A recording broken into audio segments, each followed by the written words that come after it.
All right, let's dive into something pretty baffling and heartbreaking. We're looking at the disappearance and murder of Judy Smith. And we've got some newspaper articles, we've got some online resources, and our mission, well, to try and piece together what we can from all these clues. You know, what really grabs you right away with this case is just how strange it all is. Yeah, I mean, you've got this 50-year-old nurse from Massachusetts, seems totally happy, and poof, vanishes while sightseeing and then shows up, well, hundreds of miles away. Yeah. Under some really bizarre circumstances, of course. Right, and then there's that tragic discovery that she was murdered. So for those who don't know the story, let's go back to the beginning. Sure. Judy was married to Jeffrey. He was an attorney, and they were in Philly for one of his legal conferences back in April '97. Yeah, seems like a totally normal trip. Mm-hmm. And then, bam, things go sideways. On April 9th, Judy and Jeffrey, they arrive at Logan Airport in Boston. But at the airport, Judy realizes she's left her ID at home. Okay, so a little snag, but not a deal breaker. Exactly. So Jeffrey, he goes on ahead to Philadelphia. Judy goes back home to grab her ID, catches a later flight, and they meet up at their hotel in Philadelphia. The next morning, Jeffrey heads off to his conference, leaving Judy to do some sightseeing. They make plans to meet up later for dinner and a party. But we know that meetup never happened. Nope. Jeffrey goes back to the hotel, expects to find Judy there, but she's gone.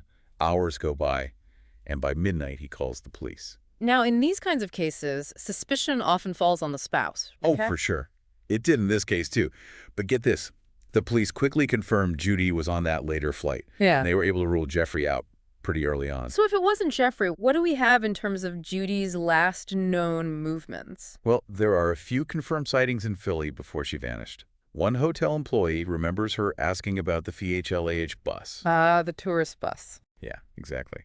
And a bus driver confirmed picking her up, dropping her off near the hotel that afternoon. And then there's a sighting of her leaving the Greyhound bus terminal, but her family thinks she was probably just using the restroom there. Okay, so she's moving around the city. Seems like she's following her plan. But I understand there are some other sightings that make this case even stranger. Now, this is where things get interesting. There are several eyewitness accounts that describe a woman who looks like Judy, acting really strangely, completely out of character. Witnesses describe her as disoriented, maybe even delusional. One even said she was speaking in tongues. Wow, that detail definitely adds another layer. For sure. And there's more from these accounts that just doesn't add up. When someone asked if she needed to extend her stay at another hotel, she mentioned something about an emperor wiring her money. And there was even a report of her maybe sleeping on a bench. Sounds like she might have been having some kind of mental break. Did investigators look into that possibility? They did. But before we jump into the different theories about her disappearance, there's another interesting piece of the puzzle we need to talk about. Turns out there was a homeless woman in Philly at the time who looked a lot like Judy. Oh, really? Yeah, so much so that even Judy's own son mistook her for his mother. So some of those sightings might not have been Judy at all. Exactly. Which makes you wonder how reliable some of those first eyewitness accounts really are. But then there's this incredibly compelling account from a cashier at the Deptford Mall. It's just across the river in New Jersey. This cashier, she clearly remembers talking to a woman she believes was Judy.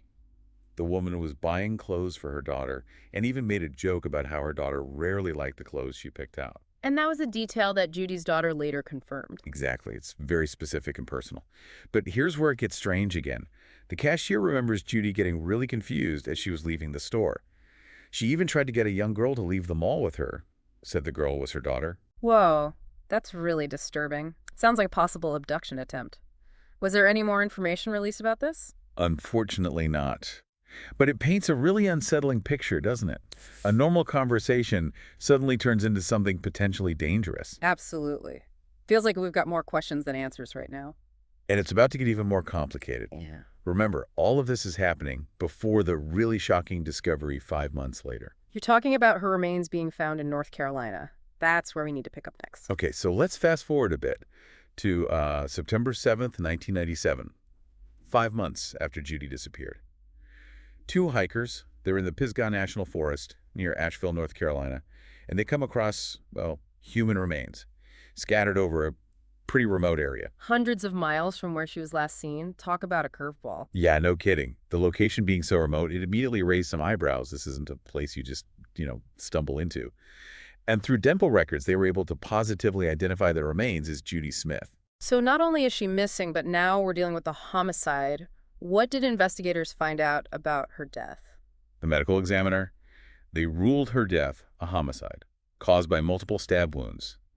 And what's really chilling is there were no other signs of trauma. So that points to a pretty specific targeted attack. Exactly. Were any of her things found at the scene? Yeah, they found some personal items near her body, hiking gear, a backpack. Seems like she was prepared for some kind of outdoor trip. But it makes the mystery even deeper, right?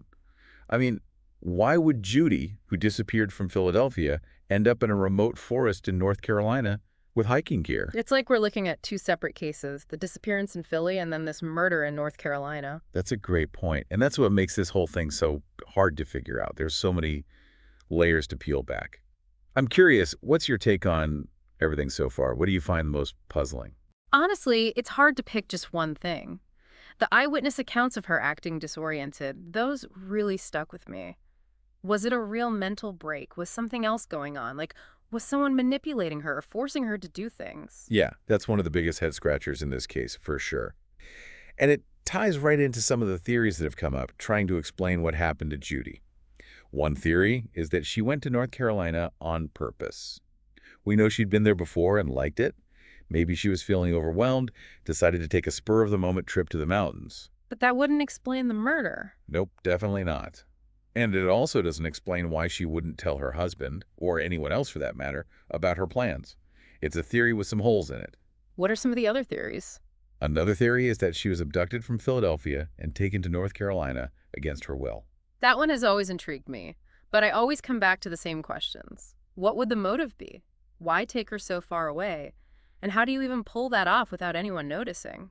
You're hitting on the key points that have stumped investigators from the very beginning. There's no sign of a ransom demand or any other obvious motive. And the distance, the planning involved, it's a very complicated scenario. Are there any other possibilities that investigators considered? Well, some have theorized that maybe Judy met someone, maybe in Philly, maybe on her way to North Carolina, who convinced her to go with them. Maybe this person earned her trust and then, for whatever reason, turned violent. So a chance encounter gone wrong. Yeah, but again, there's just no evidence, no witnesses, no reports of anyone suspicious. It feels like we're going around in circles. Every theory has its problems. True. And this is where that mental health theory comes back into play. What if, like you were saying earlier, Judy was having a breakdown? Maybe the stress of the trip or something else entirely triggered it. In that scenario, maybe she wandered off, disoriented, somehow ended up in North Carolina, and then became a victim of some random act of violence. That's a tough one to think about, but her family and friends have said she didn't have any history of mental illness. That's right. And even if she was having a breakdown, it still doesn't fully explain the homicide. Was it really random, or was there something more going on? It's a theory that creates more questions than it answers. So many questions and so few answers. It feels like we're back where we started. In some ways, yeah. But I think by going through these different theories, we're starting to see how complex this case really is. It's not just a simple disappearance or a simple murder. There are so many layers of mystery here, and every piece of information we find just seems to lead to more questions. Well, it's safe to say I'm even more interested in finding out what happened to Judy. This is the part of our deep dive where we shift our focus to the impact this had on her loved ones and the efforts that are still underway to solve this case. You know, it's tough to even imagine what Judy's family went through, especially her husband, Jeffrey. Cleared of suspicion, but still, I mean, left with all these unanswered questions. Yeah, no doubt. The impact on Jeffrey, even though they ruled him out, it's got to be huge. To deal with the suspicion and then to never really get any resolution, any closure, that's a heavy weight to carry. It makes you think about how this kind of case just ripples outward. It's not just the immediate family, it's their friends, their community. Everyone who knew her is affected by this tragedy. Yeah, the ripple effects are huge. We know that Jeffrey remarried in 2002, which really shows how resilient people can be, finding love and happiness even after such a loss. But the memory of Judy, those unanswered questions, they probably never really went away. What about her kids? They lost their mother in such a mysterious and awful way. Losing a parent is hard enough, but to never really know what happened, who did it, that's a whole other kind of pain. And for them, The grief must have been made even worse by not having any answers. Yeah, it's a sad reminder that behind all the headlines and the theories, there are real people whose lives are changed forever by these crimes. You're right, it's so important to remember the human side of these mysteries. The victims, their families, even the investigators who spend their lives trying to find justice. Speaking of the investigation, there were a lot of agencies involved in this case, right? Yeah, you had local police in Pennsylvania and North Carolina, and even the FBI all working on it. But even with all that, the trail went cold. What were some of the biggest roadblock they ran into? Well, the lack of solid evidence was a major issue. No clear motive, no witnesses to the actual crime, no surveillance footage to give them any leads. It's like trying to solve a puzzle with only a few pieces. I know that true crime documentaries and podcasts have helped shine a light on a lot of cold cases. Has that happened with Judy's story? Yeah, definitely. There's been a renewed interest in her case, Mm-hmm. and with advancements in forensics, things like DNA analysis and genetic genealogy, there's a little bit of hope. It's possible that new evidence could surface that would lead to a break in the case. So there's still a chance that whoever killed Judy could be brought to justice. Oh, absolutely. Cold cases get solved all the time, even decades later, because of new evidence or someone looking at it with fresh eyes. It feels like we've gone through a whole maze of clues and dead ends and unsettling possibilities, but the main mystery is still there. How did Judy get to North Carolina, and who killed her? Those are the two big questions that hang over this whole case. And the fact that there's no clear motive just adds to the complexity. Was it random? Was it a crime of passion? Was it something else entirely? We may never know for sure. It's a chilling thought that someone can just disappear like that, their life cut short, and the truth never comes out. Judy's case is a reminder that mystery exists, and we're always looking for those answers. It shows us that even though we live in a time with so much information and technology, there are still mysteries that we can't easily explain. So what stands out to you as the most puzzling part of this whole thing? The travel we can't explain, her strange behavior, or the violence, the fact that it happened in such a remote place? Hmm. For me, it always comes back to those people who saw her acting so strangely. Was it really a mental breakdown? Was she being manipulated by someone? Or is there some perfectly normal explanation that we just haven't thought of? It's hard to know for sure. You've got some great points there. And it shows how important it is to stay open-minded when we look at a case like this. Oh. We can't jump to conclusions. We have to let the evidence, or the lack of it, guide us. It feels like with this deep dive, we end up with more questions than answers. But maybe that's the whole point. Maybe the real value is in exploring the case, wrestling with what we don't know, and admitting that some mysteries might never be fully solved. You're right. And maybe that's the biggest lesson we could take from Judy Smith's case. That even in a world that relies so much on data and technology, there will always be mysteries that we just can't fully explain. So, to everyone listening, we encourage you. Keep exploring, keep asking those questions, and never forget the human stories behind these mysteries. And if you have any information about Judy's case, even if it seems small or unimportant, please contact the authorities. Even something tiny could be the missing piece that brings justice for Judy and her family. That's right. Sometimes the answer to a mystery is hidden in a community's memories. Someone out there might have that one piece of information that could crack this case wide open. Until next time, stay curious and keep those hearts open.